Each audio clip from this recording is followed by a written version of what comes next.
रोज की तरह एक स्वस्थ व्यक्ति घर से निकलता है। वो ट्रेन लेता है, ऑफिस जाता है और वहां वो कोरोना वायरस से इन्फेक्ट हो जाता है, पर उसे तुरंत बीमारी का एहसास नहीं होता और शायद काफी दिन तक ना हो। तो फिर वो फुटबॉल मैच भी देखने चले जाता है, जहां वो 2-3 और लोगों को भी अनजाने में इन्फेक्ट कर देता है। इनमें से ज्यादातर लोगों को हल्का इन्फेक्शन ही होगा, लेकिन उनमें से किसी एक को इन्फेक्शन की गंभीरता के कारण हॉस्पिटल ले जाने की जरूरत पड़ सकती है। पर वो पहले 3 इन्फेक्टेड लोग जिनमें बीमारी के लक्षण नहीं दिखे थे, वो फिर बाहर चले जाते हैं।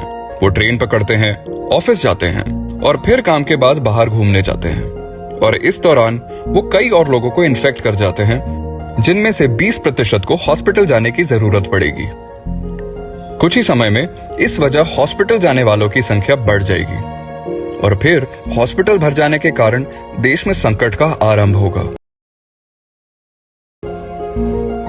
कोरोना वायरस के गंभीर मरीजों का समय पर इलाज नहीं हो पाएगा और उनमें से कुछ जो बचाए जा सकते थे वो मर जाएंगे।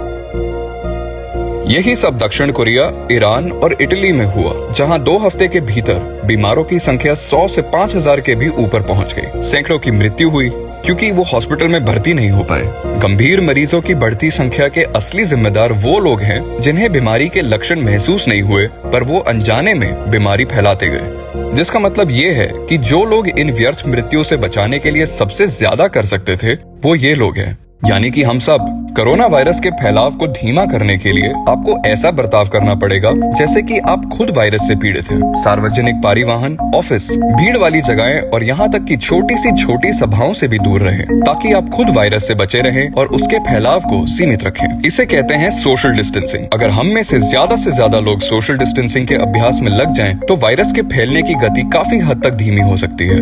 कुछ समय बाद कई लोग फिर भी वायरस से इन्फेक्ट होंगे, लेकिन दिन ब दिन गंभीर केसेस कम होते रहेंगे, जिससे कि स्वास्थ्य सुविधाओं पर बोझ असहनीय नहीं होगा और इस वजह कम लोगों की मृत्यु होगी। कोरोना वायरस महामारी के ये 2 परिदृश्य हैं, पर ये वाला संभव सिर्फ तभी है अगर सब लोग अपनी जिम्मेदारी निभाएं, और इसलिए एक्सपर्ट्स जनता से आग्रह करते हैं